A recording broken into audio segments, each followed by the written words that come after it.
How soon after impregnation will my cat show signs?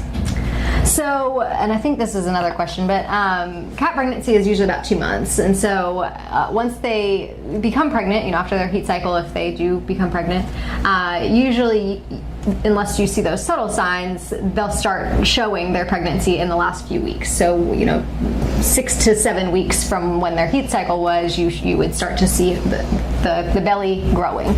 And they would probably stop the screaming and yowling, and that might make you suspicious. Yeah, because with the heat cycle, if they don't find a suitor, then they will go back into heat every couple of weeks potentially. So if it's been a while, that may be a sign.